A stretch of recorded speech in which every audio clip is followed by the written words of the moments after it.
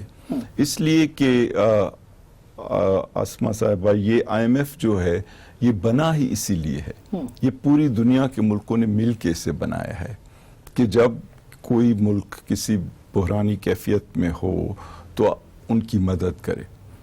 اور اس لیے ہمیں جانا پڑا کہ دنیا کو قائل کرنے کے لیے کہ ہم جو ہیں فسکل ڈسپلن کے ساتھ چلیں گے، ہم اپنی حیثیت سے اپنے اخراجات رکھیں گے، اور ہم اپنے ملک کو ایک طرح سے بیرونی طاقتوں کی جو اثر ہے اس سے بچانے کے لیے اپنے ٹیکسز موبیلائز کریں گے. کریڈیبلٹی بھی ایڈ ہو جاتی ہے، لوگ ٹرسٹ کرتے ہیں، دنیا ٹرسٹ کرتی ہے. تو جب آئی ایم ایف آیا تو لوگوں نے سوچا کہ ٹھیک ہے، اب یہ ایسے لوگوں کے ساتھ جڑ گئے ہیں جو کہ جانتے ہیں کہ دنیا میں اقتصادی ترقی کیسے ہوتی ہے اور بحران سے کیسے نکلا جاتا ہے.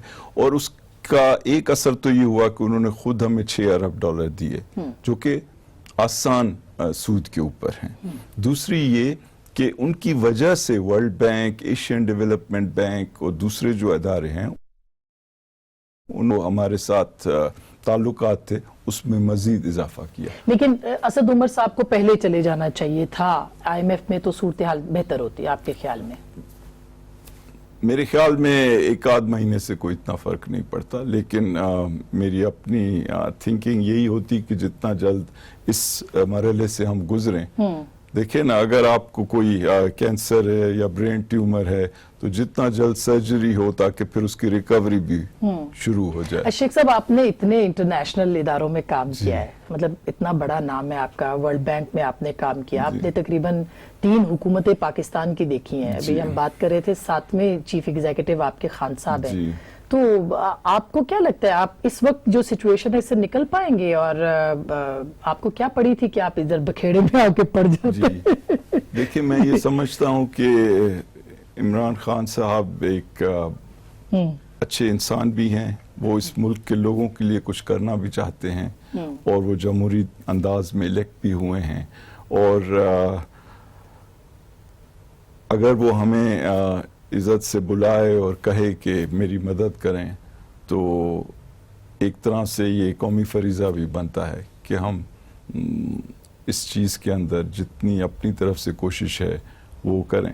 میں نے جب یہ گورنمنٹ جوائن کی تو میں نے پرائم منسٹر صاحب سے کہا کہ میں فقط ایک وجہ سے آپ کو جوائن کر رہا ہوں، کیونکہ میں نہیں چاہتا کہ اس ملک میں عمران خان کا جو ایکسپیریمنٹ ہے وہ کامیاب نہ ہو. تو اب کیسے کامیاب؟ اور کیونکہ جو آلٹرنیٹیوز ہیں وہ اچھے نہیں ہیں. شیخ صاحب، اس وقت آپ کیسے کہہ سکتے ہیں کہ کامیاب ہوگا؟ اس وقت تو پی ٹی آئی سرکار کے اوپر لوگوں کی جو بد اعتمادی ہے وہ بہت بڑھ گئی ہے، اور وہ ابھی سے ناکام حکومت تصور کر رہے ہیں عوام، اگر دیکھا جائے. تو دیکھیں، پہلی چیز ہمیں یہ سمجھنا چاہیے کہ خان صاحب کی گورنمنٹ میں کیا تبدیلیاں کی گئیں معیشت کے اندر. کیونکہ پہلی بات تو یہ ہے کہ یہ جو کرنٹ اکاؤنٹ ڈیفیسٹ میں نے بتایا جو $20 ارب تھا، اس کو اس وقت وہ $2 ارب تک لایا جا چکا ہے.